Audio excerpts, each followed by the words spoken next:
Welcome to Kerbal MUN operations. Right, personally this was, if you remember the video last time, if you haven't watched it yet, go watch it, it's very funny. It's about me failing to get this beast into orbit around the moon, but look, I did it. I managed to get it here. Now, to be honest, I cheated. I flew it in about 3 different parts, maybe 4. But I managed to do it. There we go.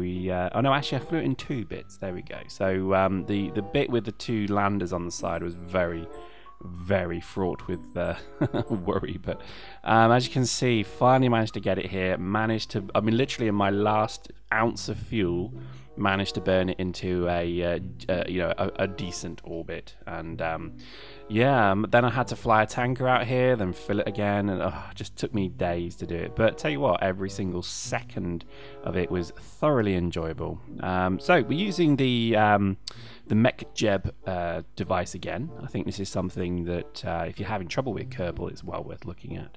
It just helps out, I think, in terms of the challenges you have in orbits, aligning, all that kind of good stuff.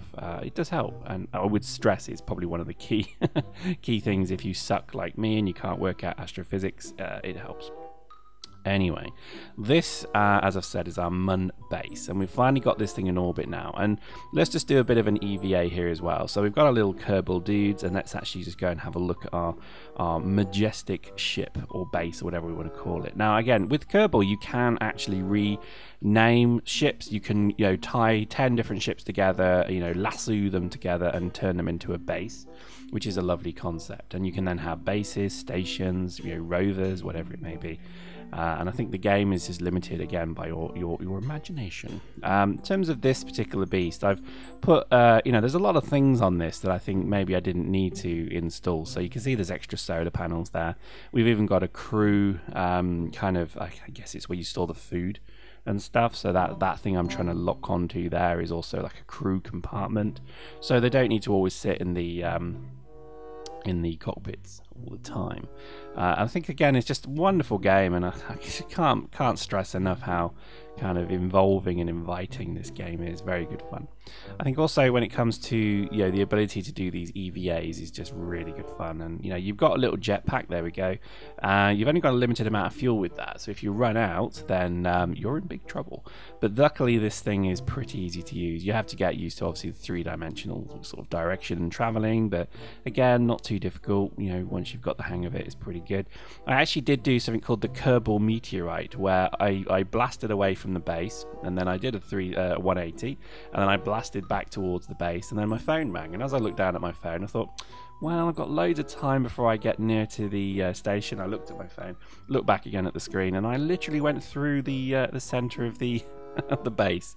So my poor little Kerbal basically turned into a meteorite.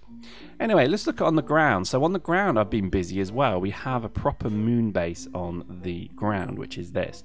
Note the lights. This is a wonderful thing. I think one of the lovely things about the game is the fact that you can build lighting into your ships, which is obviously a no-brainer. But with this thing, I've actually built spotlights on it as well. So as the moon goes dark, you can then use your stored up energy from the solar cells and keep the lights on. So very nice. And there we go, boing, look at that. And the thing is, again, I love it. The different gravity is actually quite evident, but as you're probably about to see here, I did forget that as we go there. Oh bollocks, that really is just an absolute oh bollocks moment, because I can't repair that. There's nothing I can do to repair it. So yeah, I'm one panel down.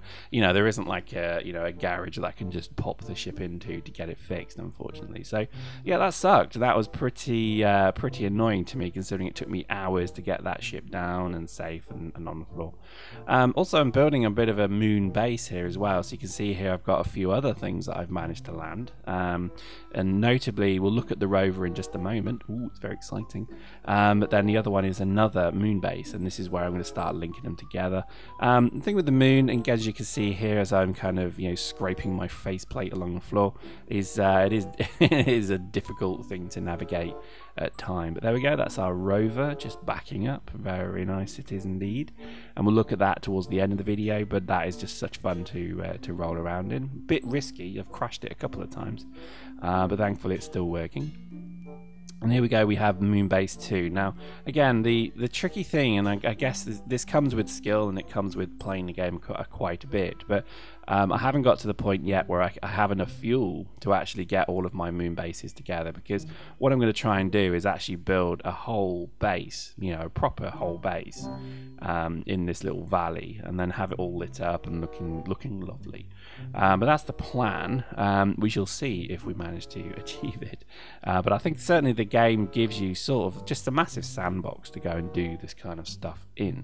And I highly stress, if you've got a few spare groats and shekels, then go and buy it, because I think you won't be disappointed. It will absorb what, you know, if you kind of price it on how much it costs to buy like a movie will entertain you for maybe 2 hours, 4 hours, 6 hours, depending on how many times you rewatch it. This game, for what, about I think $10, $15, something like that, will keep you entertained for probably, I guess, months. And I think that's certainly not to be sniffed at. It is another Minecraft style game where a small outlay and you'll probably have days and months and weeks and years of enjoyment, because there is so much to do. And this is just my moon operation, so this is like the end bit of that moon operation. What I'm going to start looking at next is the other planets. So it's going to start getting it's going to get real. And I think certainly when it comes to, I've done a moon lander that's managed to get back off the planet and then back to Kerbal. That was pretty intense. I'll show that probably later on. But there we go. So I think this is certainly the fun part of the game. Is this whole moon operation was absolutely absorbing. Now this is just the moon. Imagine what's going to be like when I can get to the planets left and right of Kerbal. You've got Eve, which I guess is the equivalent of Venus, and then you've got Duna, which is the equivalent of Mars. And I think that's really interesting. When you build rovers, you can build bases and all that good stuff. So there's plenty to do, and I think at the moment I've got the skill, technology and capability to get to the moon and populate the moon now.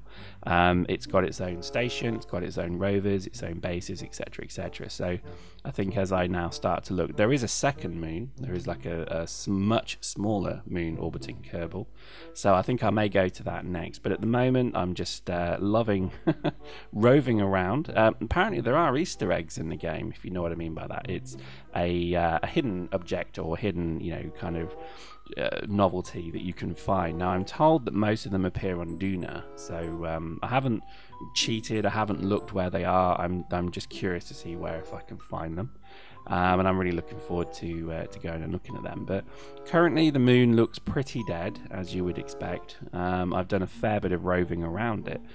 This thing, when you put the thrusters on, really does fly. It can absolutely go really fast. So I'm tempted to build some kind of moon space plane using thrusters to keep it elevated. But the potential for disaster with that is pretty high. This thing as well, I mean, you can roll it. If you roll it, it's dead, and that's a real bummer. I actually crashed my first one. But I managed to get a second one out to the moon. I know I could have saved and reloaded, but annoyingly it didn't let me. It crashed. So that was really annoying. But in terms of the game, I think it's coming along nicely, and I think my next objective is going to be the further moon, if that makes sense. And then I think I'm going to start heading to Duna, and I'm already starting to think about what rocket design will do that. So next time we'll have more wonderful whiteboard rocket design. But there we go, hope you enjoyed that. More Kerbal action to come.